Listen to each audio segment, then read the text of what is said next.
अज्ञात शक्तियों के स्वामी, तत्वों के गूढ़ रहस्यों को जानने वाले। क्या आप उन कालजयी जादूगरों की दुनिया में प्रवेश करने का साहस करते हैं, जहां हर मंत्र एक नया विधान रचता है? अगर इतिहास के सभी समृद्ध और प्रसिद्ध लोग वास्तव में जादूगर रहे हों, एक जादू अकादमी में प्रवेश करें, अपने देश पर शासन करें और जीवन के शिखर पर पहुंचें। इमरी और अन्य लोगों की इस यात्रा में मेरे साथ शामिल हों, नाइट्स और मैजिक की दुनिया में, जहां वह पृथ्वी का सबसे महान जादूगर बन जाता है। Magas academy. देव की कहानी। पृथ्वी का समय 85 ईसा पूर्व। 15 साल के एक लड़के देव के साथ कुछ जादुई हुआ था। जब देव ने अपनी आंखें खोलीं तो उसके सिर में एक तीखी घंटियों की आवाज गूंज उठी। जिस पल घंटी बजना बंद हुई, उसने नीले आसमान और अपने सामने एक विशाल महल को देखा। वह हक्का बक्का रह गया। ये महल उसके राज्य के शाही महल से कम 10 गुना बड़ा था। केवल इसका आकार ही नहीं, इसकी सर्पिल आकृति जो मेहराबों और अन्य इमारतों से सफ़ेद रंग के पत्थरों से जुड़ी थी, जो कुछ प्रकाश बिखेरती हुई प्रतीत होती थीं, ऐसी चीज़ें थीं जो उसने अपने पिता की लाइब्रेरी में पढ़ी हुई किताबों में भी कभी नहीं देखी थीं। हालांकि यही एकमात्र अजीब बात नहीं थी। उसने अपनी नज़रें बाईं से दाईं ओर घुमाईं और वहां अनगिनत युवा लोग थे जो उसी की उम्र के लगते थे, एक अजीबोगरीब बड़े टावर की ओर कतारों में चल रहे थे। देव हिला नहीं, बल्कि वह हिलने में असमर्थ था। उसे आखिरी बात जो याद थी, वह आग, विनाश और मौत थी। उसने खुद से बुदबुदाया, क्या मैं मर गया हूँ? पिताजी, आप कहाँ हैं? वह सोच ही रहा था कि एक जोरदार आवाज ने उसे पुकारा। तुम चलो, कतार में चलो, रुको मत। देव थोड़ा उछल पड़ा और जब वह पीछे मुड़ा तो काले और सुनहरे रंग के जटिल पैटर्न वाले कवच पहने हुए आदमी ने उसकी ओर इशारा किया। हेलमेट में एक पंखों वाला डिजाइन भी था जो पूरे चेहरे को ढांकता था सिवाय आंखों, नाक और मुंह के, जो एक टी आकार बनाता था। यह इतना आलीशान लग रहा था कि देव के राजा का विशेष समारोह में पहना जाने वाला कवच भी इसकी तुलना नहीं कर सकता था। मैंने कहा, चलो। देव फिर से उछला और अपने सामने वाले व्यक्ति का पीछा करते हुए चलने लगा। यह क्या हो रहा है? देव ने खुद से कहा। और क्योंकि देव को खुद से बात करने की आदत थी, बगल वाली कतार में एक और युवक ने उसे पुकारा, हे तुम। देव ने अपनी गर्दन आवाज की दिशा में मोड़ी और एक और युवक को देखा। उसने भ्रमित होकर अपनी ओर इशारा किया। देव ने पूछा, क्या तुम मुझे बुला रहे थे? हाँ, तुम हैं। युवक ने अपना गला साफ किया और अपने शब्दों को बदला, क्या तुम भारतीय हो? देव ने उस युवक द्वारा इस्तेमाल किए गए शब्दों को पहचान लिया था। ये लैटिन थी। उसने थोड़ी लैटिन पढ़ी थी, लेकिन ये बातचीत करने के लिए पर्याप्त नहीं थी। सौभाग्य से दूसरे लड़के ने देव की भाषा एक अजीब लहजे में बोली। तुम पहले हो जो मेरी बात समझ रहे हो। क्या तुम जानते हो कि क्या हुआ या हम कहाँ हैं? छोटे भूरे बालों वाले लड़के ने पूछा। मुझे नहीं पता, देव ने अपना सिर हिलाते हुए कहा। उन्हें उस विशाल टावर के सामने पहुंचने में ज्यादा समय नहीं लगा, जो पैरों से देखने पर आकाश की ओर फैला हुआ प्रतीत होता था। वहां हजारों लोग ऐसे ही आलीशान कवच पहने हुए थे जो उसने पहले देखा था, और टावर में जाने वाली सबसे चौड़ी सीढ़ियां थीं जो उसने कभी देखी थीं। सीढ़ियों के केंद्र में कई पुरुष और महिलाएं भूरे रंग के वस्त्र पहने हुए थे।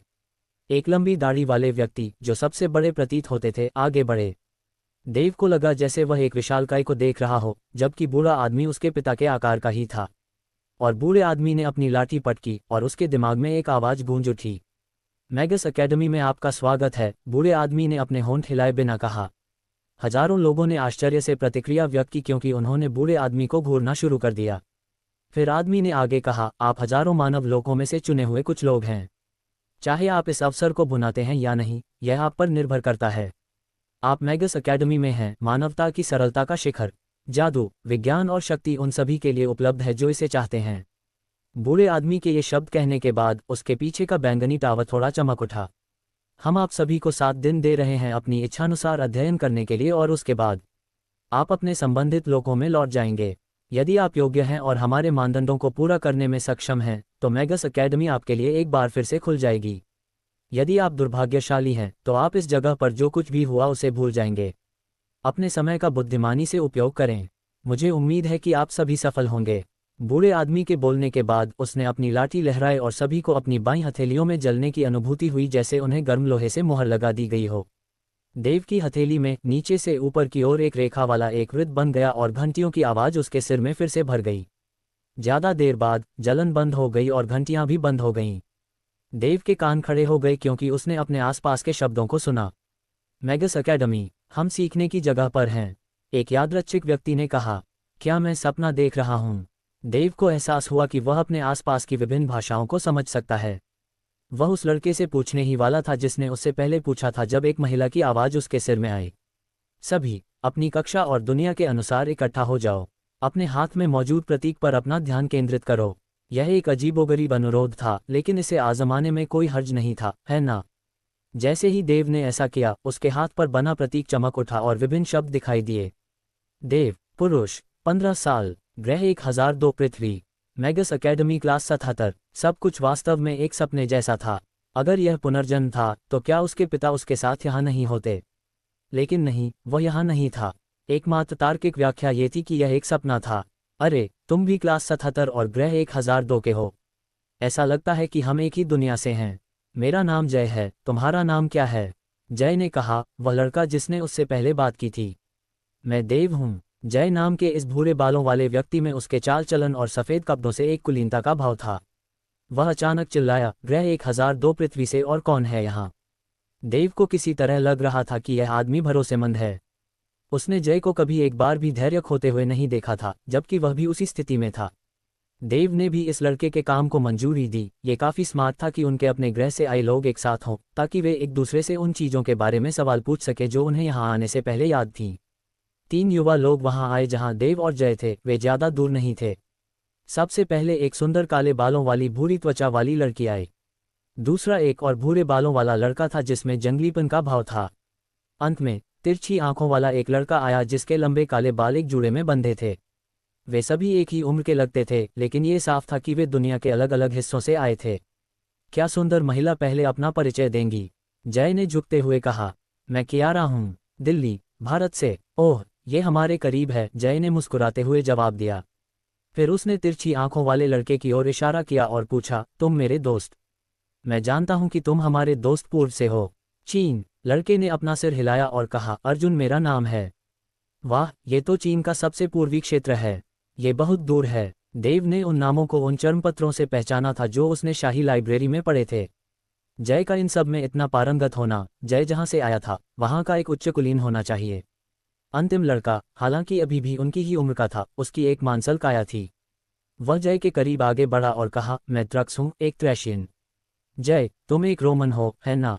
सही कहा, मैं रोम से हूँ, जय ने अपनी जगह पर खड़े होते हुए जवाब दिया। त्रक्स थोड़ा और करीब आया और कहा, रोमन सुअर। बर्बर, जय ने कहा। आनंदमय माहौल तनावपूर्ण हो गया क्योंकि त्रक्स और जय ने एक दूसरे की आंखों में घूरना शुरू कर दिया।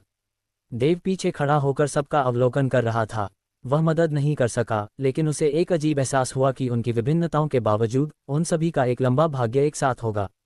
इन बच्चों को जरा भी पता नहीं था कि वे जल्द ही अपनी दुनिया का इतिहास गढ़ेंगे और वे पृथ्वी के महानतम जादूगर बनेंगे। क्या आप चाहते हैं कि मैं इस कहानी के बारे में कुछ और जानकारी दूं या कहानी को आगे बढ़ाऊं? 2 दिन पहले देव की यात्रा। ठक ठक। देव का ध्यान चरम पर था क्योंकि वह बड़े करीने से अपनी बनाई हुई पेटी के ऊपर अंतिम नक्काशीदार लकड़ी की आकृति जोड़ रहा था। उसने महीनों तक अपने परिवार के विद्वान के साथ अध्ययन और काम करते हुए बिताए थे ताकि इसे किसी बहुत खास व्यक्ति को दे सके। पेटी से क्लिक की आवाज़ आए और देव की आंखें बड़ी हो गईं। उसे नहीं पता था कि यह क्लिक करना चाहिए था या नहीं। उसने छोटी पेटी उठाई और चारों ओर देखा। कुछ भी गिरा हुआ नहीं लग रहा था। फिर उसने पेटी को थोड़ा झुकाया, अपने दूसरे हाथ को लकड़ी की आकृति को गिरने से बचाने के लिए तैयार रखा, लेकिन वह गिरी नहीं। धीरे धीरे उसने पेटी का किनारा नीचे खींचा और आकृति पेटी के अंदर उतर गई जब तक कि वह बंद नहीं हो गई। उसने उसे फिर से खोला और आकृति अंदर से ऊपर आ गई। फुस, ये काम कर गया, देव ने अपने माथे से पसीना पोंछते हुए कहा। उसने अपने बगल में जलती हुई मोमबत्ती को बुझाया, जिसने मेज पर बहुत सारा मोम गिरा दिया था। उसे एहसास ही नहीं हुआ था कि छोटी आकृति को तराशते तराशते इतनी रात हो गई थी। जैसे ही उसने इस उपहार को प्राप्त करने वाले व्यक्ति के बारे में सोचा, वह एक बड़ी मुस्कान के साथ सो गया। देव को केवल कुछ घंटों की नींद मिली थी, लेकिन फिर भी वह अगली सुबह ठीक समय पर जाग गया।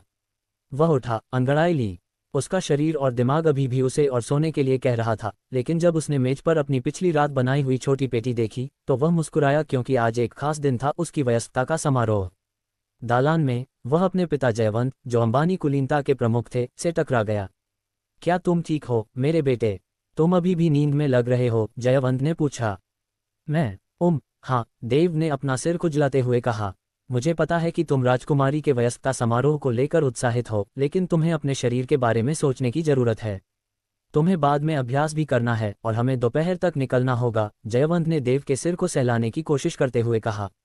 देव ने अपने पिता के कठोर हाथों को झटक दिया और मुंह बनाते हुए बोला, मैं अब बच्चा नहीं हूं पिताजी। चिंता मत करो, मैं अभ्यास करूंगा। हाँ, तुम कुछ भी कहो, तुम हमेशा मेरे छोटे बेटे रहोगे, जयवंत ने देव को गले लगाते हुए कहा। देव ने संघर्ष किया लेकिन अपने पिता के आलिंगन से छूटने की ताकत नहीं थी। उसके पास अपने पिता के झुर्रीदार चेहरे को घूरने के अलावा कोई और विकल्प नहीं था। अब जाओ मेरे बच्चे, जयवंत ने देव को छोड़ते हुए कहा। हर सुबह देव परिवार के एक शूरवीर के साथ कुछ घंटे तलवार का अभ्यास करता था, भले ही उसे अपनी दिवंगत मां का कमजोर शरीर विरासत में मिला था। फिर भी इसने देव को प्रशिक्षण लेने से नहीं रोका। वह एक शूरवीर बनना चाहता था और अपने पिता को गौरवान्वित करना चाहता था। देव ने अपनी पतली बाहों से खाली हवा में वार किया। हालांकि कुछ वार के बाद ही वह पहले से ही हाँफ रहा था और थककर जमीन पर गिर पड़ा। वह वास्तव में उस नियति के खिलाफ नहीं लड़ सकता था जो उसे मिली थी। वर्षों से वह ऐसा कर रहा था लेकिन इसमें न के बराबर सुधार हुआ था। युवा स्वामी, यह आपके पाठ का समय है, विद्वान ने कहा। ठीक है। छात्र और शिक्षक संपत्ति की लाइब्रेरी की ओर बढ़े। कमरा किताबों, चर्मपत्रों, यहाँ तक कि पास के कड़ाही के लिए कुछ जड़ी बूटियों से भरा था। यहाँ देव ने विद्वान के साथ किताबें देखते हुए अपना अध्ययन जारी रखा। उसे वास्तव में इन किताबों का अध्ययन तलवारबाजी से कहीं ज्यादा आसान लगता था। वह हाल ही में शिल्प और स्थापत्य निर्माण के बारे में किताबें पढ़ रहा था जो उसे दिलचस्प लगी थीं। लेकिन अपनी दिवंगत मां की जड़ी बूटियों और औषधि बनाने की किताब उसका पसंदीदा विषय था। अपने बचपन के दौरान अभ्यास और अध्ययन के अलावा उसे जंगलों में समय बिताना पसंद था। उसे अक्सर उन पौधों और जड़ी बूटियों को ढूंढना पसंद था जिनके बारे में उसकी मां ने लिखा था और उसके बाद उन पर प्रयोग करना। देव को जंगल भी अपना सुरक्षित स्थान लगता था। शायद ऐसा इसलिए था क्योंकि उसके पिता ने अपनी दिवंगत मां की कहानियां सुनाई थीं और वे कितनी समान थीं कि उसे जंगल आरामदायक लगता था। वह जंगली जानवरों से कभी नहीं डरता था। उसे जंगल के प्राणी दोस्तों जैसे लगते थे, उन अन्य कुलीन बच्चों के विपरीत जो किसी कारण से उसे परेशान करना पसंद करते थे। हालांकि उसके पिता ने एक बार उसे एक भेड़िए को सहलाते हुए देखा और उसे भगा दिया। उसके बाद कई दिनों तक उसके पिता ने उसे यह कहकर डांटा कि जंगल कितना खतरनाक था। फिर भी देव समय समय पर जंगल में छिप जाता था ताकि खुद को आराम दे सके और प्रकृति का आनंद ले सके। जब दोपहर हुई तो देव दिल में उत्साह के साथ उठा। उसने जल्दी से दोपहर का भोजन किया और खुद को धोने के बाद अपने सबसे अच्छे कपड़े पहने। ये गाय की खाल से बनी एक चमड़े की जैकेट थी जिसके अंदर एक सफ़ेद लिनन का कपड़ा था। वह इसे पहनना नहीं चाहता था क्योंकि इसमें थोड़ी बदबू आ रही थी, लेकिन उसके पास क्या विकल्प था। यह उसके पास सबसे अच्छे दिखने वाले कपड़े थे। उसके सभी अन्य कपड़े फटे हुए थे। उसके पास उन अन्य उच्च श्रेणी के कुलीन लोगों जैसे फैंसी, अच्छी महक वाले कपड़े नहीं थे। हालांकि अंबानी परिवार सबसे निचले दर्जे के कुलीन थे, अपने साथियों के बीच 5वें स्थान पर थे। देव ने कभी शिकायत नहीं की क्योंकि उसके पास एक अच्छा परिवार, अच्छा घर और मेज पर भोजन था। तेज कदमों के साथ उसने लकड़ी की पेटी पकड़ी, उसे एक थैली में रखा और फिर बाहर अस्तबल की ओर चला गया। अस्तबल के लड़के ने पहले ही भूरे घोड़ों को तैयार कर लिया था जिन पर वह और उसके पिता एक साथ सवारी करेंगे। ये रहा, सब तैयार है, देव ने अपनी थैली को दोबारा जांचते हुए कहा। देव लाइनेस परिवार की संपत्ति, राज्य के सर्वोच्च श्रेणी के कुलीन परिवार में पहुंचने और राजकुमारी गौरी को एक बार फिर देखने का इंतजार नहीं कर सकता था। क्या आप देव की कहानी में आगे जानना चाहेंगे? मैगस एकेडमी, पृथ्वी का सबसे महान जादूगर। C3, लाइनेस सिंह परिवार। लाइनेस परिवार की जागीर में ऊंची लकड़ी की नुकीली दीवारें एक वृत्त में बनी हुई थीं, जो बीच में स्थित ऊंचे पत्थर के महल की रक्षा करती थीं। बहुत से आम लोग दीवार के बाहर आ जा रहे थे, अंदर बाहर हो रहे थे, पहरेदार हर जगह गश्त कर रहे थे। बाजार का माहौल इतना उज्ज्वल और जीवंत लग रहा था, अपने परिवार की जागीर के विपरीत। वे जल्द ही लाइनेस के घर पहुंच गए, जो आज के आयोजन के कारण और भी भव्य लग रहा था। इसकी ऊंची दीवारों पर एक लाल कपड़ा लगा हुआ था, जिस पर सुनहरे रंग की धारियां और बीच में शेर के सिर की छवि थी। जैसे ही पिता और बेटे घोड़ों से उतरे, एक तिरस्कारपूर्ण आवाज ने उनका ध्यान खींचा। अरे अरे अरे, ये तो अंबानी परिवार है, एक दाढ़ी वाले मोटे आदमी ने एक शानदार कोट पहने हुए कहा। शुभ संध्या, मानिकचंद, जयवंत ने थोड़ा झुकते हुए जवाब दिया। देव अभी भी महल के बैनर और राजकुमारी से मिलने की संभावना में इतना खोया हुआ था कि वह अपने सामने के कुलीन का ठीक से अभिवादन नहीं कर पाया। मानिकचंद ने ऐसा अनादर देखकर अपनी जीभ चटकाए और कहा, एक लड़का जिसमें कोई शिष्टाचार नहीं। तुम्हें इसे बेहतर सिखाना चाहिए, अंबानी। हाँ, मुझे माफ करना, मैं करूंगा, जयवंत ने कहा। मानिकचंद के पीछे एक और बड़ा लड़का था जो देव की ही उम्र का लगता था और उससे एक सिर लंबा था।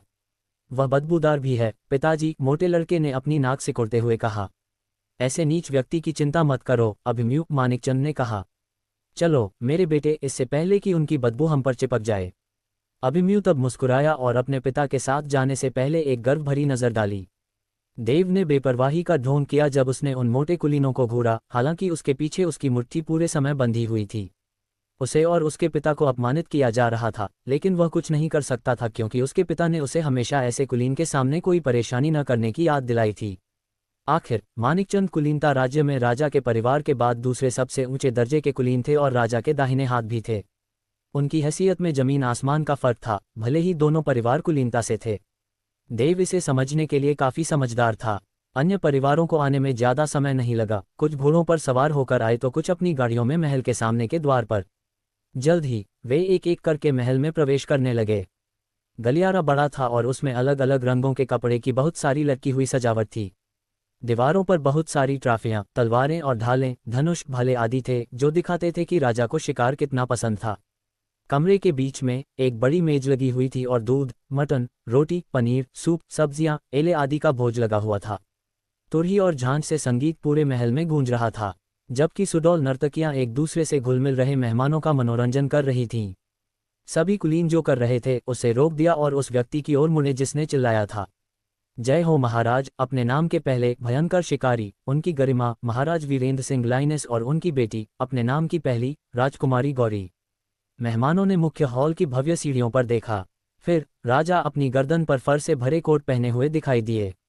उनके सिर पर मुकुट पर एक खड़े हुए शेर का प्रतीक चिन्ह था। हालांकि उनकी अद्भुत उपस्थिति उनके बगल में उतर रही खूबसूरत लड़की से ढंक गई। उसके रेशमी सुनहरे बाल हवा में सुनहरे झरने की तरह उछल रहे थे, जबकि पन्ना का मुकुट उसके सुंदर बेदाग गालों, छोटी नाक और होठों को उजागर कर रहा था। उसने जो तंद हरी पोशाक पहनी थी वह उसकी छाती से फर्श तक सुचारू रूप से बह रही थी, जो उसकी अद्भुत आकृति को पूरी तरह से प्रदर्शित कर रही थी।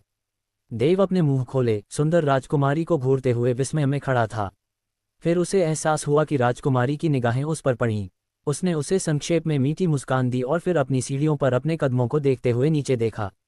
देव का दिल उछल गया। उसने भ्रमित होकर अपने बाईं, दाईं, पीछे और नीचे देखा, लेकिन उसके पिता के अलावा कोई नहीं था। क्या उसने अभी उसे देखकर मुस्कुराया था? देव मदद नहीं कर सका, लेकिन अपना सिर खुजलाया जबकि उसका चेहरा गर्म महसूस हुआ। माहौल शोरगुल वाला हो गया क्योंकि लोगों ने अपनी मग उठाई और राजकुमारी के वयस्कता समारोह के लिए जयकार की। भोज शुरू हुआ। जीवंत संगीत पूरे महान हॉल में गूंज उठा क्योंकि राजा अपने सिंहासन पर बैठ गए। राजकुमारी गौरी राजा के बगल में खड़ी थी और कुलीनों ने राजा और उनकी बेटी का अभिवादन करने के लिए एक पंक्ति बनाना शुरू कर दिया। पंक्ति कुलीनों की रैंकिंग के अनुसार थी, इसलिए अंबानी परिवार राजा और राजकुमारी का अभिवादन करने वाला अंतिम था। अंबानी से पहले के सभी कुलीनों ने महंगे उपहार प्रस्तुत किए, गहने, हार, मुकुट आदि। विशेष रूप से मानिकचंद परिवार जब बेटे अभिमन्यु ने सोने और चांदी से भरी एक संदूक प्रस्तुत की। अन्य कुलीन उपहार कीमती होने पर हैरान रह गए। दुर्भाग्य से राजकुमारी को प्रस्तुत किए गए उपहारों ने उसे प्रभावित नहीं किया था। ऐसा तब तक हुआ जब तक अंबानी परिवार की बारी नहीं आई। देव और जयवंत ने राजा और राजकुमारी के सामने झुककर प्रणाम किया। देव ने राजकुमारी पर एक नज़र डाली और उसकी आंखें चमक उठीं। वह आगे बढ़ा और अपने सामने लटक रही थैली को पकड़ा, लेकिन रुक गया। जयवंत ने अपने बेटे की हिचकिचाहट को देखा और कहा, हम क्षमा चाहते हैं कि इस बार हम कोई उपहार नहीं दे पाए, हमारे महामहिम और शाही राजकुमारी। हमारा एक कठिन वर्ष रहा है और इसलिए आपके शाही उपस्थिति के लिए कोई योग्य वस्तु नहीं ला पाए हैं। फू, ऐसा घटिया बहाना और बदनामी, मानिकचंद ने टिप्पणी की। ठीक है मानिकचंद, वीरेंद्र सिंह ने कहा। उन्होंने अपना हाथ उठाया और कहा, आपको क्षमा किया जाता है, उठें और मेरी बेटी के विशेष दिन का आनंद लें। हम यहाँ आखिर मेरी बेटी का 16वां जन्मदिन मनाने के लिए हैं। आपकी जय हो मेरे राजा। जयवंत ने एक बार फिर झुककर प्रणाम किया और देव के साथ चले गए। दोनों लंबी मेज पर गए और सबसे दूर के कोने में बैठ गए। उनके पिता निश्चित रूप से राजा के प्रति सम्मान के रूप में आए थे। वास्तव में ज्यादा समय नहीं हुआ था जब उनके पिता एक बार राजा के विश्वसनीय सलाहकार थे, लेकिन यह एक ऐसा अतीत था जिसके बारे में उनके पिता बात नहीं करना चाहते थे। भोज शुरू हुआ और सभी ने राजा द्वारा प्रस्तुत भोजन का आनंद लिया। राजकुमारी गौरी अपने पिता से अलग हो गईं और एक एक करके कुलीनों का अभिवादन करने का फैसला किया। वह कुलीनों की रैंकिंग के क्रम से गईं। निश्चित रूप से यह अभी भी उस पर निर्भर था कि वह उस परिवार का अभिवादन करने का फैसला करेगी या नहीं। देव उदास चेहरे के साथ अपना भोजन खाने लगा। वह देना चाहता था जिस पर उसने महीनों तक काम किया था, लेकिन जब उसने देखा कि दूसरों ने क्या पेशकश की थी तो वह शर्मिंदा हो गया था कि वह क्या प्रस्तुत करने वाला था। राजकुमारी की एक लकड़ी की आकृति, कितना हास्यास्पद उपहार। उसने ऊपर देखा और राजकुमारी को अन्य मेहमानों के साथ घुल मिलते हुए पाया। लेकिन फिर से देव ने देखा कि उसने उसकी दिशा में एक नज़र डाली। फिर अंत में उसने अन्य कुलीनों के साथ अपनी बातचीत काट दी और जहां वह और उसके पिता बैठे थे वहां की ओर चली। देव का दिल धड़कने लगा क्योंकि खूबसूरत लड़की अपनी दासी के पीछे पीछे आ रही थी। लेकिन एक कोने से एक मोटा लड़का अपने दल के साथ दिखाई दिया और उसका रास्ता रोक दिया। शुभ संध्या प्यारी राजकुमारी, अभिमन्यु ने कहा। उसने अपने मोटे पेट को घुमाते हुए झुककर प्रणाम किया और कहा, अगर मैं कह सकूं, आपकी सुंदरता उतनी ही अद्भुत है जितनी रात के अंधेरे में चमकने वाले तारे। अभिमन्यु, मैं तुम्हारी क्या मदद कर सकती हूँ? गौरी ने लड़के की टिप्पणी को अनदेखा करते हुए कहा। देव ने अपने दिल में गुर्राया जब ये लड़का दिखाई दिया। उसे शायद एहसास हो गया था, लेकिन लड़के के प्रति अपनी नापसंदगी के कारण वह निश्चित नहीं था, लेकिन ऐसा लगा जैसे राजकुमारी की मुस्कान और मूड खराब हो गया। क्या आप जानना चाहेंगे कि आगे क्या होता है?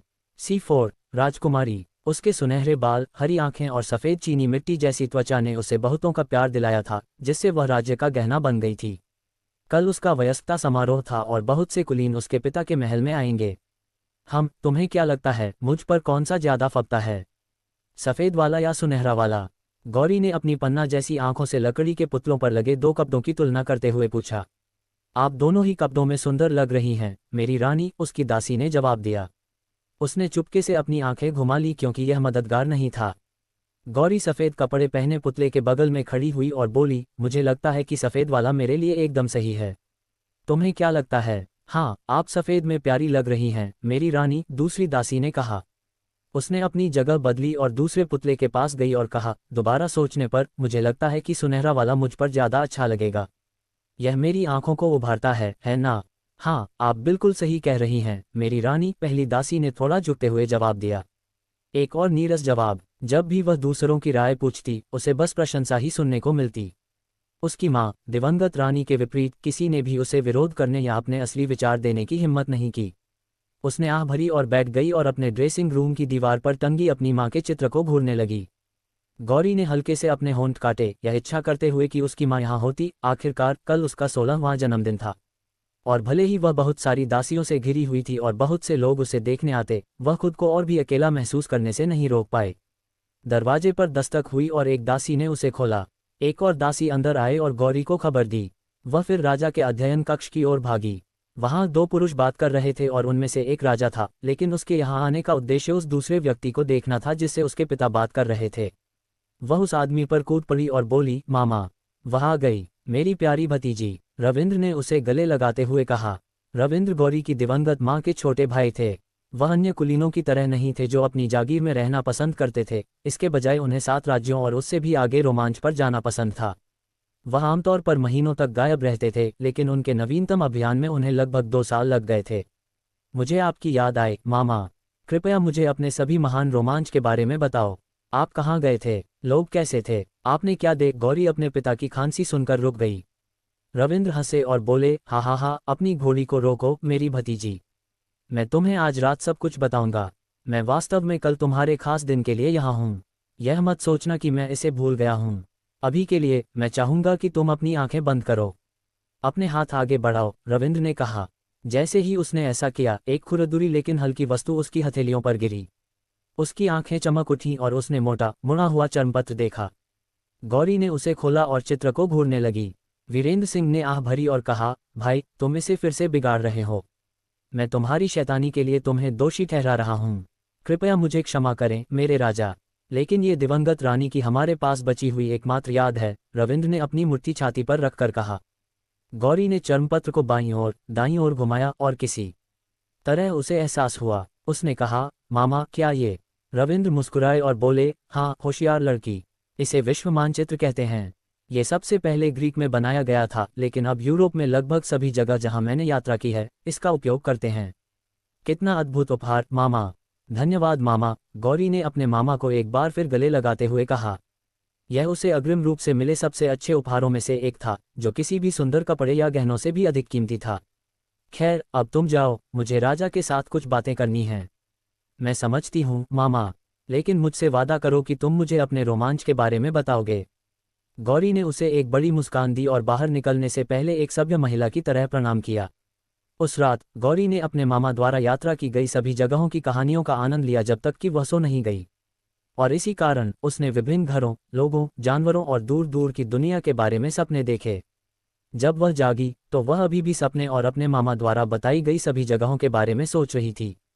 वास्तव में उसका मन अपने वयस्कता समारोह की बजाय उन विचारों से और भी अधिक व्यस्त था।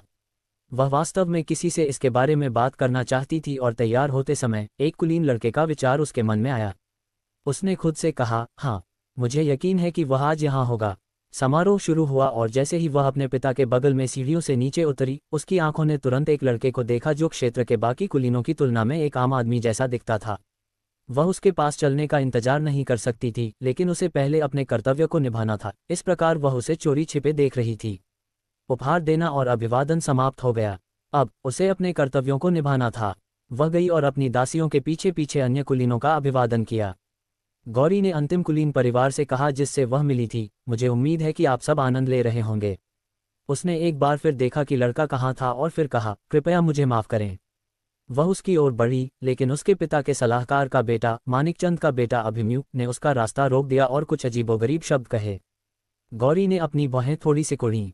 उसे ये लड़का कभी पसंद नहीं आया, लेकिन उसके परिवार की हैसियत के सम्मान में उसने कहा, अभिमन्यु, मैं तुम्हारी क्या मदद कर सकती हूँ?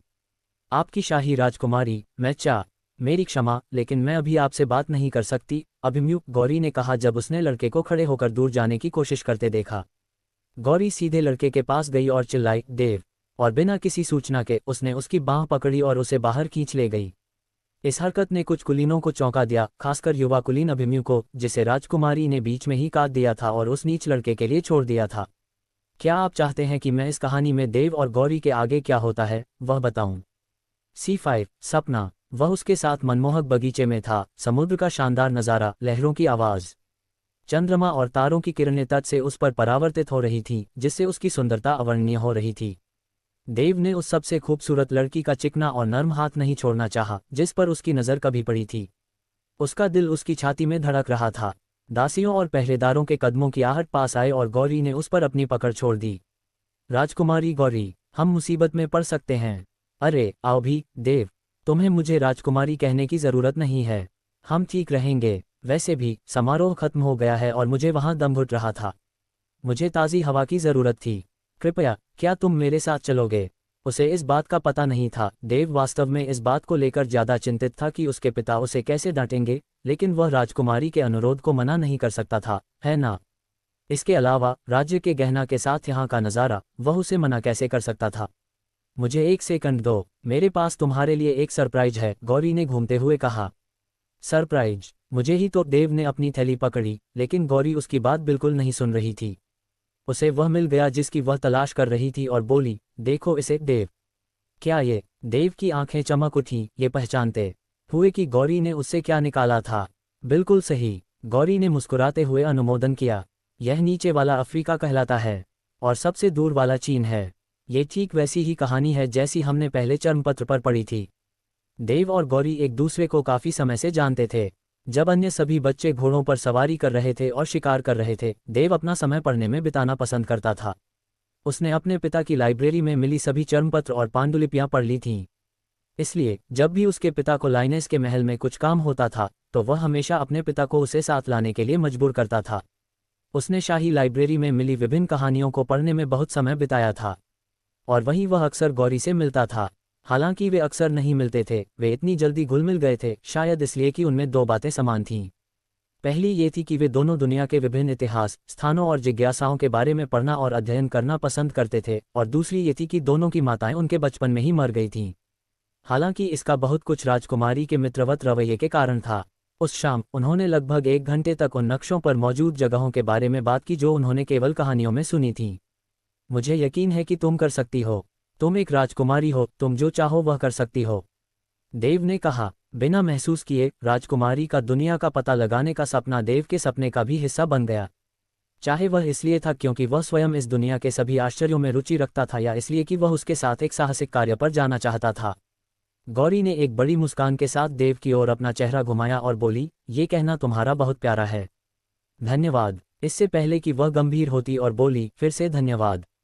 तुमसे बात करके अब मुझे बहुत अच्छा लग रहा है। तुम सच में एक अच्छे दोस्त हो। देव के दिल में थोड़ा सा दर्द हुआ। वह उसे पसंद करता था, लेकिन जब उसने इसके बारे में और सोचा तो राज्य की सबसे खूबसूरत महिला का दोस्त कहलाना अपने आप में एक सौभाग्य था। शायद वे हमेशा बस दोस्त ही रहेंगे। फिर उसे एहसास हुआ कि उसने अभी भी वह चीज़ नहीं दी थी जिस पर उसने महीनों तक काम किया था। अनिच्छा से अपनी थैली में हाथ डालते हुए उसने शर्मिंदा होकर कहा, गौरी, मेरे पास तुम्हारे लिए भी कुछ है। क्या है? गौरी ने अपना सिर एक तरफ झुकाते हुए पूछा। देव ने थैली निकाली और फिर उसे वापस खींच लिया। वह हंसा। क्या हिचकिचाहट है? क्या वह मेरे लिए है? धन्यवाद, गौरी ने कहा। ये कौन सी पेटी है, देव? हालांकि इससे पहले कि वह पेटी खोल पाती, कदमों की आवाज़ें करीब आ गईं। अहम, एक मोटे आदमी ने शानदार कोट पहने हुए खांसा। दो आदमी उनकी ओर चल रहे थे।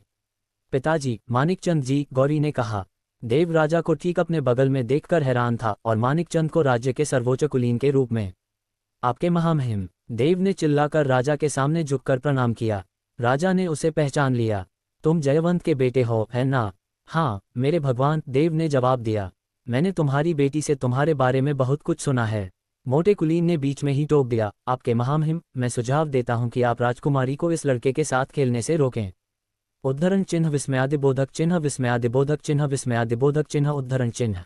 क्या आप जानना चाहेंगे कि आगे क्या होता है? C6 अर्धरक्त।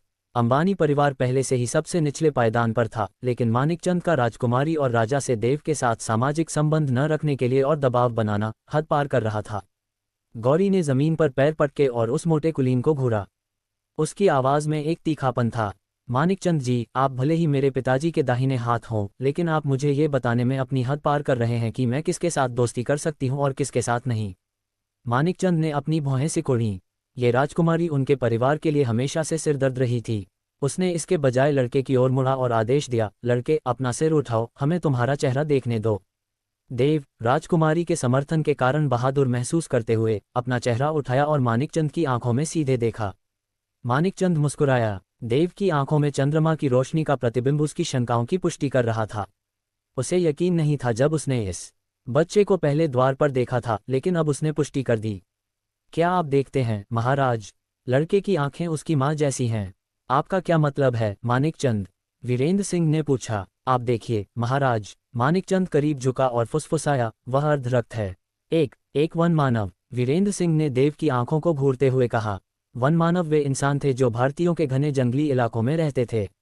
कहा जाता था कि उन्हें जंगल के रहस्यमय प्राणियों, जंगली जीवों के साथ घुलना मिलना पसंद था। वन मानव राज्य के नियमों का पालन किए बिना रहते थे। सैकड़ों वर्षों से वन मानव और राज्य के लोग हमेशा युद्ध में रहे थे। लाइनेस साम्राज्य की सेना ने इन जंगलों को कई बार जलाने की कोशिश की थी, सिर्फ वन मानवों को बाहर निकालने के लिए, लेकिन अज्ञात कारणों से आग कभी नहीं फैलती थी। इस प्रकार वन मानवों के काले जादू, जादूटोना, पौराणिक जीवों आदि के बारे में सभी प्रकार की अफवाहें फैलने लगीं। इस क्षण एक और आकृति अंदर आए। ये देव के पिता जयवंत अंबानी थे। उन्होंने एक और सेकंड बर्बाद नहीं किया और राजा के सामने घुटनों पर बैठ गए। मेरे स्वामी, मैं अपने बेटे के व्यवहार के लिए क्षमा चाहता हूँ। मुझे उम्मीद है कि उसने आपको किसी भी तरह से अपमानित नहीं किया। मैं उसे बेहतर अनुशासन सिखाऊंगा। राजा ने जयवंत को एक जटिल नज़र से देखा। उसने कहा, क्या मानिकचंद ने जो कहा वह सच है? कि तुम्हारी दिवंगत पत्नी एक वन मानव थी? जयवंत ने भारी स्वर में जवाब दिया, यही सच है मेरे राजा। राजा का चेहरा काला पड़ गया, उसकी झुर्रियां दिखाई दी, मुट्ठी कस गई और मुंह कस गया। वन मानव ही कारण थे कि उसने अपनी पत्नी को खो दिया था। वह उनसे अपने पूरे अस्तित्व से नफरत करता था। देव ने यह भी देखा कि गौरी का चेहरा कैसे बदल गया था। उसे अभी भी समझ नहीं आ रहा था कि क्या हो रहा था। उसके सिवा बाकी सभी को पता था कि क्या चल रहा है। गौरी, अभी मेरे साथ आओ। वीरेंद्र सिंह पिता और बेटे की ओर मुड़े और एक ही शब्द कहा जो नफरत से भरा था, जाओ। पिताजी, मैं अभी। वीरेंद्र सिंह गरजे। गौरी चौंक गई। उसके पिता ने उस पर कभी चिल्लाया नहीं था, ये पहली बार था। उसने देव को एक जटिल चेहरे से देखा और बोली, मुझे खेद है। मुझे नहीं लगता कि हम दोस्त बन सकते हैं। वीरेंद्र सिंह ने गौरी को पकड़ा, जिससे उसने वह पेटी गिरा दी जो देव ने दी थी, और उसे वापस महल में खींच ले गए। देव ने जमीन पर टूटी हुई पेटी और मूर्ति के टुकड़ों को खाली नजर से देखा। वह उसे उठाने ही वाला था जब महल के पहरेदारों ने उसका रास्ता रोक दिया। फिर उन्हें महल से बाहर निकाल दिया गया। एक बार जब वे बाहर थे तो उनके पीछे फाटक बंद कर दिए गए। देव हक्का बक्का रह गया क्योंकि उसने ऊंचे लकड़ी के फाटक को देखा और सोचा कि उसने क्या गलत किया। राजकुमारी और राजा ने उसे ऐसे क्यों देखा? उसने अपने पिता से जवाब मांगा, लेकिन उसके पिता ने बस एक कमजोर मुस्कान दी। घर तक की सवारी असहनीय चुप्पी से भरी थी। देव चाहता था कि उसके पिता उसे बस डांटते। महल में वापस मानिकचंद ने अंबानी पिता और बेटे को उनके घोड़ों पर सवार होते हुए देखा। वह धोखे से मुस्कुराया कि वे अब राजा की बुरी नज़र में थे। हालांकि यह उसके लिए काफ़ी नहीं था। क्या आप आगे जानना चाहेंगे कि देव और उसके पिता के साथ क्या होता है? C7 छापा। देव मुख्य हॉल में गया और देखा कि उसके पिता अभी भी शराब पी रहे थे। उसने उन्हें दोपहर से पीते देखा था, लेकिन वे अभी भी इस शाम को जारी रखे हुए थे, बस चुपचाप शराब पीते हुए। देव अपने पिता के पास गया और लगभग फुसफुसाते हुए उनसे कहा, पिताजी, मुझे माफ़ करना। जयवंत ने बेसुध होकर अपना सिर उठाया और जवाब दिया, तुम ठीक हो मेरे बेटे। ये तुम्हारी गलती नहीं थी, ये कभी तुम्हारी गलती नहीं रही। देव ने पूछा, अगर यह मेरी गलती नहीं थी तो क्या हुआ पिताजी? कृपया मुझे बताएं। जयवंत ने अपना मुंह खोला, बंद किया, इससे पहले कि वह बोले, ये कुछ भी नहीं मेरे बेटे। मुझे बस तुम्हारी माँ की बहुत याद आ रही है, बस इतना ही। पिताजी, मुझे पता है कि कुछ चल रहा है।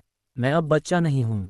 एक पल के लिए उसके पिता ने कुछ सोचा, फिर अपनी बियर का एक और घूंट लिया और कहा, ठीक है, मैं तुम्हें कल बताऊंगा। अब बहुत देर हो चुकी है, तुम्हें सो जाना चाहिए।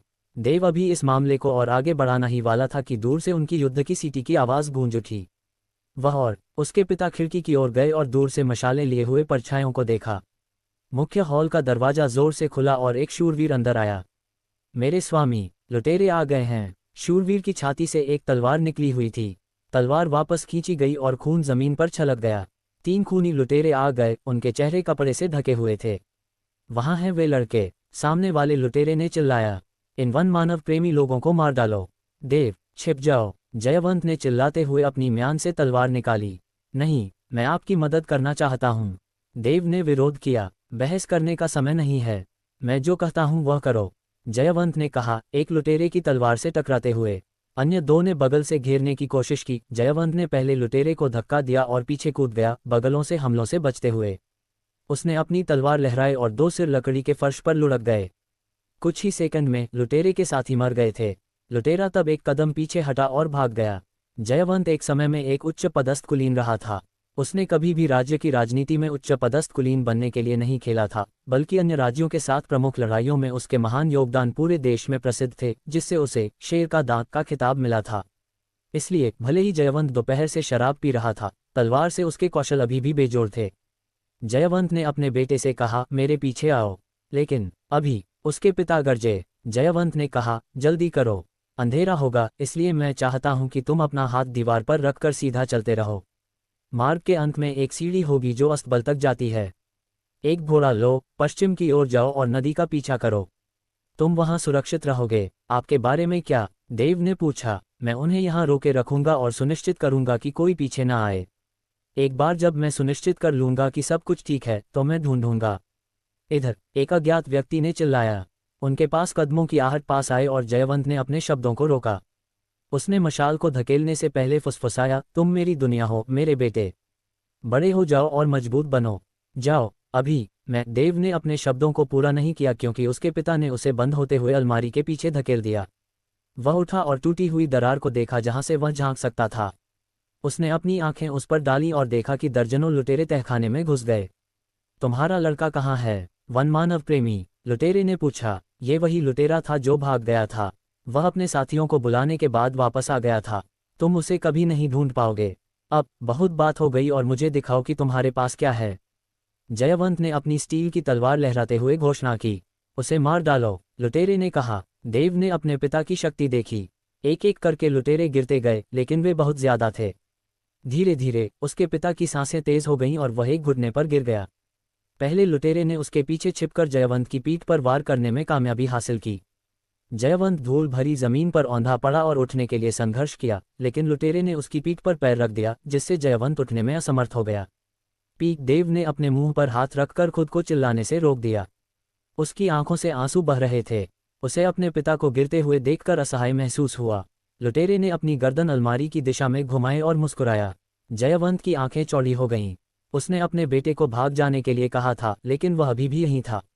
अपनी आखिरी ताकत से उसने ऊपर की ओर धक्का दिया, जिससे लुटेरे का संतुलन बिगड़ गया। जयवंत ने तब अपनी तलवार पर अपनी पकड़ कस ली और लुटेरे को दीवार पर छेद दिया। उसने अपनी पूरी ताकत से चिल्लाया, भागो। इससे पहले कि उसकी पीठ पर कई तलवारों से वार किया जाता। वह अभी भी जीवित था, उसके होठों, छाती और पीठ पर खून था। उसने एक बार फिर अपनी तलवार लहराई, लेकिन किसी को नहीं मारा। जयवंत ने बुदबुदाया, भागो। अंत में जयवंत जमीन पर बेसुध होकर गिर गया। देव जम गया, उसे नहीं पता था कि क्या करना है। उसके पिता के आखिरी शब्द उसके दिमाग में अभी अभी दर्ज हुए थे, भागो। और वही उसने किया। वह भागता रहा, सीढ़ी से अस्तबल तक पहुंच गया, लेकिन सभी घोड़े मर चुके थे। जलती हुई लपटों, तलवारों की खनक, उसके लोगों की चीखें उस जगह पर हर जगह गूंज रही थीं जहां देव ने अपना पूरा जीवन बिताया था। देव ने देखा कि उनका घर कहाँ था और दहाड़ती हुई लपटों ने हर उस चीज को निगल लिया जिसे उसने छुआ था। फिर वह पश्चिम की ओर, जंगल की ओर भागा, जैसा कि उसके पिता ने कहा था। हालांकि जैसे ही वह जंगल में घुसा, उसने घोड़ों के दौड़ने की आवाज सुनी। एक लुटेरे ने वास्तव में देव को दूर से देखा था और उसका पीछा किया था। वह नदी की ओर भागता रहा, लेकिन उसके कमजोर पैर अब और सहन नहीं कर सके, जिससे वह एक पेड़ की जड़ों पर गिर गया। देव बर्फीली नदी में लुढ़क गया। उसने ऊपर रहने के लिए संघर्ष किया और अनजाने में पानी पी लिया, जिससे उसकी हर सांस ऐसी लगने लगी जैसे सुइयां उसके फेफड़ों में चुभ रही हों। दो लुटेरे थे जो पास आ गए और अपने घोड़ों से उतरे। उन्होंने देव को नदी की तेज धारा में डूबते हुए देखा। चलो चलते हैं, लड़का इस बर्फीली नदी में जीवित नहीं रह पाएगा, लुटेरे ने कहा। क्या हमें कम से कम इसकी पुष्टि नहीं करनी चाहिए? दूसरे लुटेरे ने पूछा। क्या तुम मूर्ख हो? क्या तुम नहीं देख सकते कि धारा कितनी तेज है? अगर वह डूबने से नहीं मरता है तो वह ठंड से मर जाएगा। मुझे यकीन है कि वह किसी न किसी तरह से मर जाएगा। ठीक है, तुम जो कहो। दोनों लुटेरे अपने घोड़ों पर चढ़े और चले गए।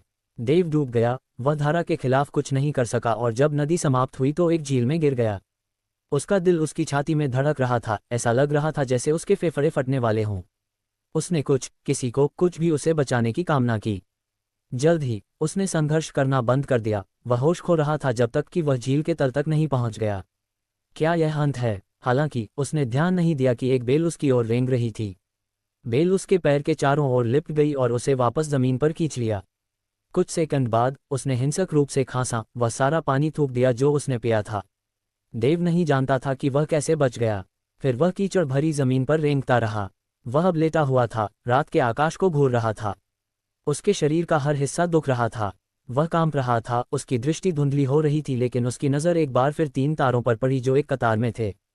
उसने 3 तारों से कामना की, कृपया मुझे बचाओ, मैं मरना नहीं चाहता, पिताजी। देव ने अपनी आंखें खुली रखने के लिए संघर्ष किया, लेकिन ऐसा लग रहा था जैसे कोई वजन उसे बंद करने के लिए खींच रहा था जब तक कि वह उसे और खोल नहीं सका। वह कमजोर, ठंडा और मर रहा था। लेकिन फिर तारों ने उसकी इच्छा का जवाब दिया। तीनों में से बीच का तारा चमक उठा क्योंकि प्रकाश की एक किरण देव के कमजोर शरीर से टकराए और गायब होने से पहले तैर गई। C8 Magas class. देव उस वाक्य का अर्थ समझने में लगा हुआ था, लेकिन वह दुविधा में था कि वह वापस जाना चाहता है या नहीं। आखिरकार क्या कोई और ऐसी बात थी जो उसे वापस जाने के लिए मजबूर करती? उसके पिता मारे जा चुके थे, उसकी पूरी जागीर जलकर राख हो चुकी थी, और यहाँ तक कि राजकुमारी भी। राजकुमारी जिसने कहा था कि वे कम से कम दोस्त भी नहीं हो सकते। शायद लुटेरों से बदला, लेकिन उन्हें हराने के लिए उसके पास क्या शक्ति थी? वह कमजोर और दुर्बल था। कोई भी बहाना जो वह वापस लौटने के लिए सोच सकता था, उसके पास हमेशा उसे कॉन्ट्रडिक्ट करने के लिए कुछ न कुछ होता था। फिलहाल वह बस अपने सामने युवा लोगों के समूह का पीछा कर रहा था। जय और त्रक्स अभी भी एक दूसरे को घातक घूर रहे थे, जबकि अर्जुन अभी भी किनारे पर शांत था, अपने चारों ओर हर चीज पर एक संदिग्ध नजर रखे हुए था। हालांकि एक खूबसूरत महिला ने देव की दृष्टि और विचारों पर कब्जा कर लिया। नमस्ते, तुम देव है ना? भूरी त्वचा वाली लड़की ने अपनी मधुर आवाज में पूछा। उसने आगे कहा, मुझे उम्मीद है कि तुम उस लड़के से अलग हो जो झगड़ा करने की कोशिश कर रहा है। देव थोड़ा पीछे उछल गया। इस लड़की ने उसे चौंका दिया। वह बहुत करीब थी। उसने खुद को संभाला और इस युवती को देखा। अनजाने में उसने उसकी तुलना गौरी से की। गौरी देव के लिए एक अंगारे जैसी थी, कुछ गर्म और कुछ जिसे वह अभी भी छू नहीं सकता था, लेकिन बिना जले करीब जा सकता था। लेकिन ये लड़की कियारा, देव को लगा जैसे वह एक आग थी जो उसे निगल लेगी अगर वह बहुत करीब गया। कियारा युवा थी, उन्हीं की उम्र की, लेकिन उसके काले बाल, बड़ी गोल आंखें, किनारों पर काली रेखाओं के साथ, और उसके भूरे सुडौल शरीर को दिखाने वाली पोशाक देव के दिल को उसकी छाती में उछालने के लिए काफी थी। वह सबसे खूबसूरत लड़की थी जिसे उसने कभी देखा था। उसमें यह अनोखी स्त्रीत्व की अपील थी जो गौरी में नहीं थी। कियारा ने शालीनता से अपनी बाहें मोड़ी और कहा, मुझे आश्चर्य है कि तुम अधिक उत्साहित क्यों नहीं हो। उत्साहित? तुम्हारा क्या मतलब है? देव ने भ्रमित होकर पूछा। हम एक रहस्यमय जगह पर हैं। कियारा ने ऊपर की ओर इशारा किया और कहा, वहां ऊपर देखो, आकाश में तैरते हुए द्वीप और घर हैं। वे हमारे शक्तिशाली फरोहों द्वारा बनाए गए पिरामिडों से तुलना नहीं कर सकते। देव ने उसकी उंगली की दिशा का पालन किया और गहरे विचार में डूब गया।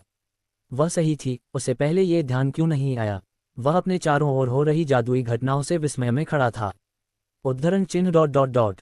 देव, नमस्ते, क्या तुम वहीं हो? देव ने अपना सिर हिलाया और बिना सोचे समझे पूछा, हाँ। कियारा ने अपने हाथ अपनी कमर पर रखे और अपना चेहरा देव के करीब ले गई। देव उसके शरीर से निकलने वाली अद्भुत सुगंध को सूंघ सकता था और उन चिकनी वक्रों को देख सकता था जो महिलाओं का गौरव थीं। उसका चेहरा लाल महसूस हुआ। देव, क्या तुम्हें लगता है कि मैं सुंदर हूँ? अगर ऐसा है तो सुनो, जब एक खूबसूरत महिला तुमसे बात कर रही हो, समझे? कियारा ने तेज स्वर में कहा, लेकिन यह अभी भी कानों को एक मधुर धुन जैसी थी। देव के पास कई बार सिर हिलाने के अलावा कोई और विकल्प नहीं था। कियारा उसे और व्याख्यान देने ही वाली थी जब उनकी लाइन अचानक रुक गई। उन्होंने दोनों ने सामने देखा। क्लास 77 में जो भी हैं, इस पोर्टल से प्रवेश करें, काले और सुनहरे कवच में एक आदमी ने कहा। पोर्टल एक ऐसा शब्द था जिसे देव ने पहले नहीं सुना था। हालांकि देव ने अब तक जो देखा था उसके आधार पर यह पोर्टल एक दरवाजे की तरह काम करता था, भले ही ये दरवाजा हवा और प्रकाश से बना हुआ लगता था। इसका आकार गोलाकार था और यह चमकता हुआ दिखाई दे रहा था और इसके पीछे कुछ भी नहीं था। चलो देव, वह हमारी क्लास है, कियारा ने अज्ञात के डर के बिना चिल्लाया। उसने उसका हाथ पकड़ा और देव को चमकते हुए गोले की ओर खींच लिया। आह, रुको! उसने विरोध करने की कोशिश की लेकिन उसके नर्म हाथ ने उसे कसकर पकड़ लिया। लड़का और लड़की पोर्टल से गुजरे और उनके पूरे आसपास का माहौल बदल गया। वे अब एक ऐसी जगह पर थे जहां सफ़ेद टाइलें, सफ़ेद दीवारें और सुनहरे खंभे समरूपता में करीने से व्यवस्थित थे। यह इतना सुंदर था कि लाइनेस का सिंहासन कक्ष भी इसके सामने फीका पड़ जाता। कमरे के बीच में एक मंच था, जबकि हर पंक्ति में डेस्क के साथ सीढ़ियों की पंक्तियां थीं जो एक अर्धवृत्त बनाती थीं। वहां पहले से ही अन्य लोग थे जो उसी की उम्र के लगते थे, पहले से ही सामने के मंच की ओर बैठे थे जहां एक महिला अपने पहने हुए बैंगनी रंग के कपड़े से मेल खाती हुई नुकीली टोपी पहने हुए थी। यह उन सभी के लिए एक अनूठा दृश्य था, सिवाय जय के जो पहले भी ऐसी ही जगह पर रहा था। वह अन्य चारों के सामने चला और पहली पंक्ति में बैठने के लिए आगे बढ़ा जहां लड़कों और लड़कियों का एक और समूह बैठा था। हालांकि लड़कों में से एक खड़ा हुआ और अपनी छाती पर इशारा किया। तुम यहाँ के नहीं हो, निम्न विश्व के नागरिक हो, कोने में पीछे बैठो। जय चुप रहा लेकिन विचलित नहीं हुआ। उसने काले बालों वाले लड़के को देखा जो सिर से पैर तक काले और सफ़ेद रंग की वर्दी पहने हुए था। ट्रक्स ने दूसरी ओर जय के सामने अपना रास्ता बनाया और चिल्लाना शुरू कर दिया। निम्न विश्व का क्या मतलब है? क्या तुम झगड़ा ढूंढ रहे हो? उसने अपनी मुट्ठी तैयार की और वर्दी पहने बाकी लड़के और लड़कियां खड़ी हो गईं। वे लड़ने के लिए तैयार थे। जय अभी भी आत्मविश्वास में था और ट्रक्स के कंधे पर हाथ रखकर उसे रोका। फिर वह मुस्कुराया और बोला, माफ़ करना, मैं समझता हूँ, हम पीछे बैठेंगे। वह घूमा, ट्रक्स को खींचा और अर्जुन, देव और कियारा पर अपना सिर हिलाया। वे उसके पीछे चले। अपनी जगह लेने के बाद ट्रक्स ने अपनी बाहें मोड़ी, फर्श पर थूका और कहा, रोमन सुअर, काय मूर्ख, बर्बर, अपनी मांसपेशियों का नहीं दिमाग का इस्तेमाल करो। जय ने बेपरवाह होकर जवाब दिया। ट्रक्स जानता था कि जय का क्या मतलब था, हालांकि आखिरकार वे एक अपरिचित जगह और अपरिचित लोगों में थे। फिर भी ट्रक्स को काले और सफ़ेद वर्दी में उस लड़के से सख्त नफरत थी। वह हमेशा ऐसा ही था, बात करने से पहले मुट्ठी मारना। देव चुपचाप अपने आप में आह भरी। ये दूसरी दुनिया में भी वही था। हर जगह हमेशा वर्गभेद, हैसियत, विशेषाधिकार प्राप्त लोग थे। देव ने उन चार लोगों के संबंध में खुद के लिए एक मानसिक नोट बनाया जिनसे वह बातचीत कर रहा था। जय, ट्रक्स और कियारा के खुले व्यक्तित्व थे जबकि अर्जुन रहस्यमय बना रहा। वास्तव में शुरुआत से ही अर्जुन बस दूसरों पर एक जानकार नज़र रखता था और अपने नाम और जन्म शहर के अलावा कुछ भी प्रकट नहीं करता था। पोर्टल बंद हो गया और थोड़ी देर बाद ऊपर से नीचे तक बैंगनी रंग के कपड़े पहने महिला ने अपने हाथ ताली बजाई जिससे पूरे कमरे में आवाज़ गूंज उठी और बोलना शुरू किया। लगता है सभी आ गए हैं। मैं आप सभी का स्वागत करती हूँ। क्लास 77 के 100 नए शिक्षार्थी। आप मुझे मीनाक्षी कह सकते हैं और मैं अगले 7 दिनों के लिए आपकी मार्गदर्शक रहूंगी। मेरे निर्देशों को सुने और यदि आप भाग्यशाली हैं तो शायद आप में से कुछ आत्म जादूगर बन सकते हैं। आत्म जादूगर, C9, ब्रह्मांड जादूगर। जादूगर से आपका क्या मतलब है? एक यादृच्छिक लड़के ने पूछा। मीनाक्षी ने एक हाथ उठाया और पूरे कमरे के चारों ओर हवा हिलने लगी। हवा की धाराएं मीनाक्षी की ओर बढ़ीं और उसके हाथ में एकत्रित हो गईं। हवा आमतौर पर दिखाई नहीं देती थी, लेकिन वहां थी, उसके हाथ के ऊपर घूमता हुआ हवा का एक बड़ा गोला। उसने लापरवाही से समझाया, जादूगर, टोना करने वाला, चुड़ैल, जादूगरनी, जादूगर, तांत्रिक, राक्षस, तत्व बुनकर आदि। ये सभी अलग अलग दुनिया के लिए अलग अलग शब्द हैं, लेकिन सभी का संबंध एक ही चीज से है। ऐसे लोग जिनमें अपने आसपास की ब्रह्मांड की आद्य शक्ति को चलाने की प्रतिभा होती है। हमारी आकाशगंगा में खरबों लोग मौजूद हैं, लेकिन केवल लाखों लोगों में ही ब्रह्मांड की शक्ति को संभालने की क्षमता है। और जैसा कि आप सभी देख सकते हैं, मैं हवा की ऊर्जा का उपयोग कर रही हूँ। लगभग सभी की आंखें फटी रह गईं और मुंह अविश्वास से खुले रह गए। उनमें से बहुतों के लिए ये पहली बार था जब उन्होंने ऐसा कोई तमाशा देखा था। मीनाक्षी ने अपनी हथेली बंद की और हवा हल्के से फट गई और फिर अपनी प्राकृतिक अवस्था में बिखर गई। उसने मुस्कुराया और इन छोटे लड़कों और लड़कियों को ऐसी अभिव्यक्तियों के साथ प्रतिक्रिया करते हुए थोड़ा मनोरंजन से देखा। उसने पूछा, मुझे आश्चर्य है, क्या आप में से किसी ने पहले कभी जादू होते देखा है? उनमें से 1/3 से भी कम ने हाथ उठाए। इसमें कियारा भी शामिल थी। कियारा, तुम भी? जय ने संदेह में चिल्लाया। कियारा ने अपना हाथ वापस खींचा और अपनी बाहें मोड़ लीं।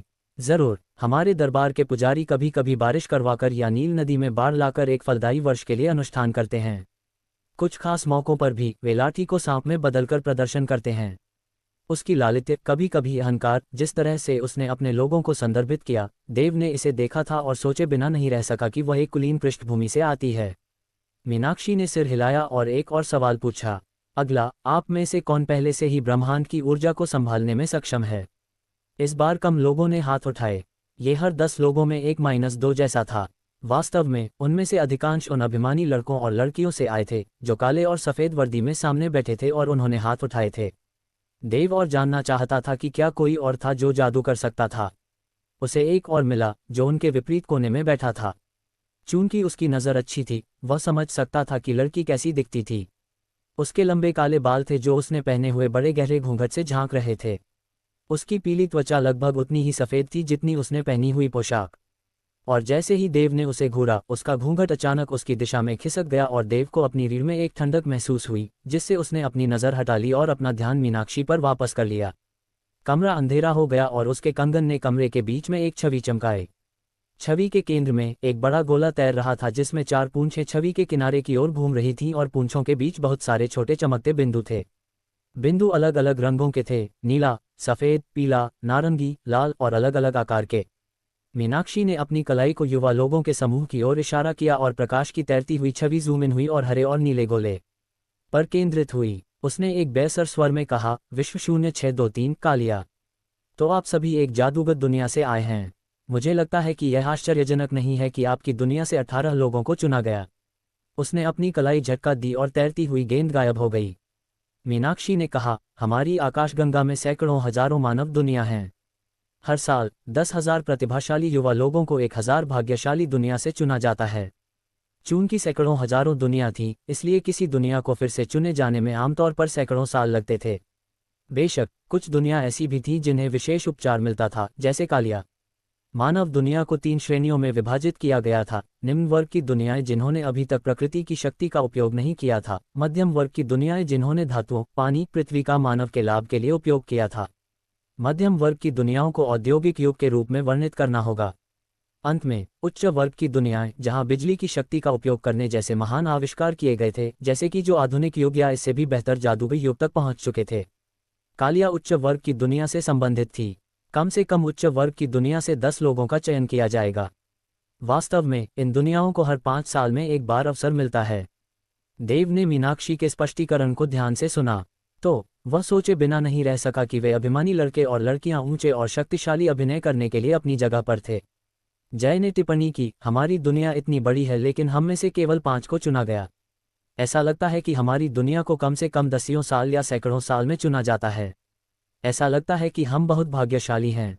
मीनाक्षी ने अपना स्पष्टीकरण जारी रखा, चूंकि पहले वर्ष के शिक्षार्थियों को केवल 7 दिन का अध्ययन मिलता है, ये सबसे अच्छा है कि आप सभी लगन से अध्ययन करें।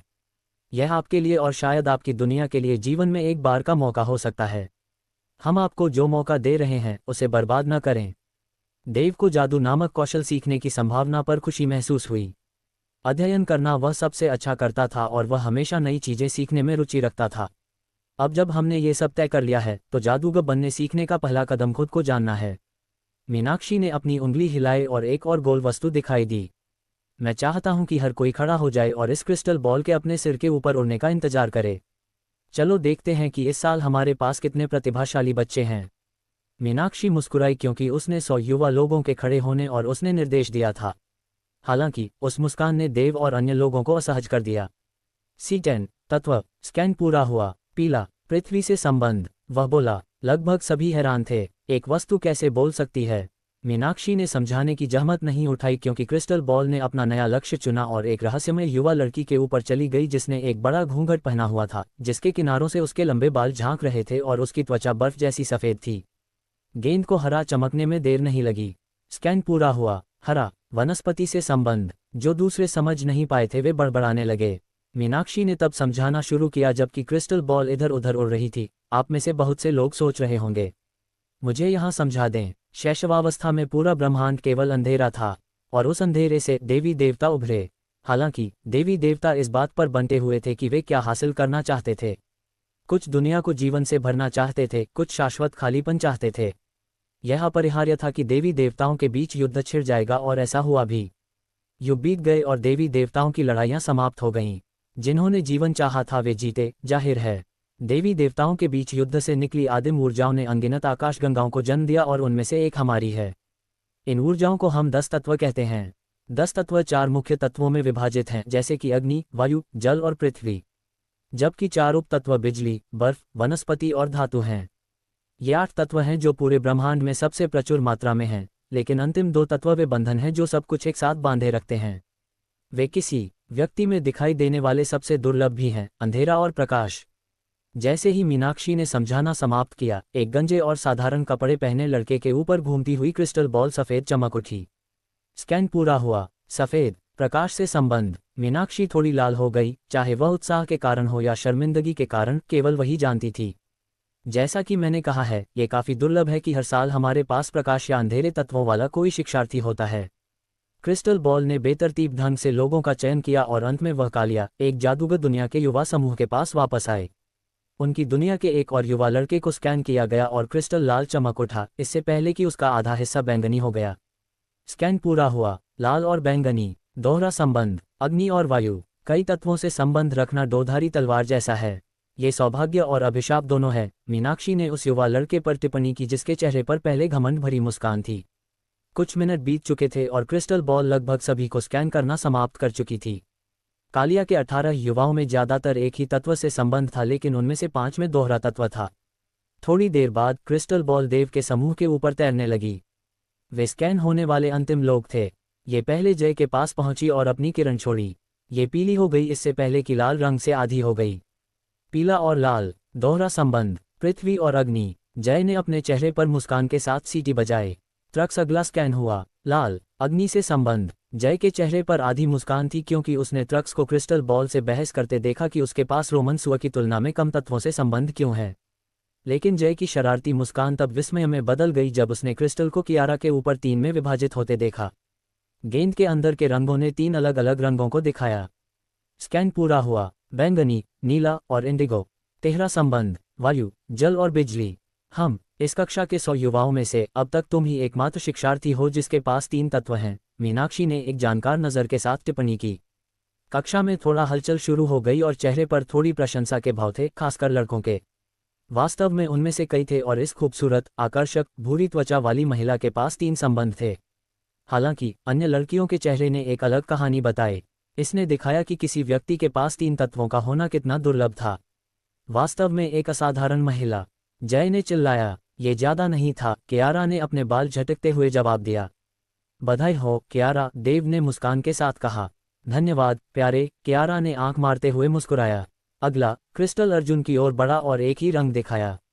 काला अंधेरे से संबंध। देव को दुर्लभ तत्व के लिए अर्जुन को बधाई देने का समय नहीं मिला क्योंकि वह क्रिस्टल बॉल से आ रही प्रकाश की किरण से अंधा हो गया था। उसने अपनी आंखें बंद कर लीं। वह थोड़ा डर गया था कि वह क्या सुनने और देखने वाला था। बचपन से देव का मानना था कि उसे कभी सफलता नहीं मिली थी। उसके आसपास के लोगों की हमेशा उससे कम उम्मीदें थीं, यहाँ तक कि उसके पिता भी, जो हमेशा उसके साथ एक छोटे लड़के जैसा व्यवहार करते थे।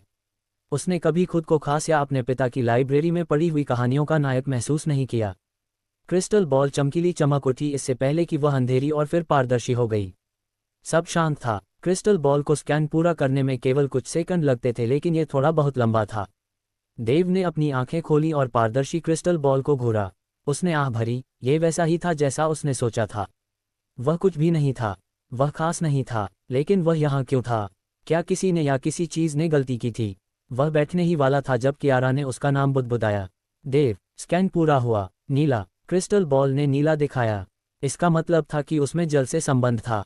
देव के दिल ने थोड़ा सा उछाल दिया। शायद वह आखिरकार खास हो सकता था।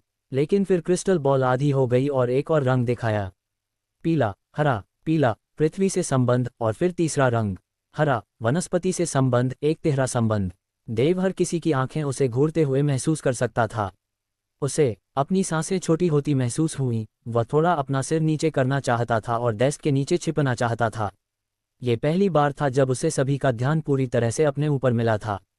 ये वास्तव में दम घुटने वाला लग रहा था। फिर उसके कान खड़े हो गए क्योंकि उसने दूसरों की आहटें सुनी। उसकी आंखें फर्श पर थीं, लेकिन जब उसने उन्हें देखा इससे पहले कि वह क्रिस्टल बॉल पर अपनी नज़र डालता, वह उनकी तरह ही हैरान था। काला, उद्धरण चिन्ह डॉट डॉट डॉट उद्धरण चिन्ह। नीला, पीला, हरा और काला। चौहरा संबंध। जल, पृथ्वी, वनस्पति और अंधेरा। एक चौहरा शिक्षार्थी। हर 1000 शिक्षार्थियों में से केवल एक के पास ये होता है। मीनाक्षी ने थोड़ी मुस्कान के साथ चिल्लाया। वह देव की ओर उड़ी और पूछा, तुम्हारा नाम क्या है, लड़के? देव। देव ने हकलाते हुए कहा। मीनाक्षी ने क्रिस्टल बॉल को वापस बुला लिया क्योंकि सभी स्कैन हो चुके थे। तुम्हें कड़ी मेहनत करनी होगी, लड़के। लगता है सबका काम हो गया है, लेकिन तुम लोग अभी उत्साहित मत हो। किसी तत्व के लिए संबंध होना काफ़ी नहीं है। अगला, हम देखेंगे कि तुम्हारी योग्यता कितनी है। देव के चौहरे संबंध के रहस्य के बारे में और जानने के लिए बने रहें।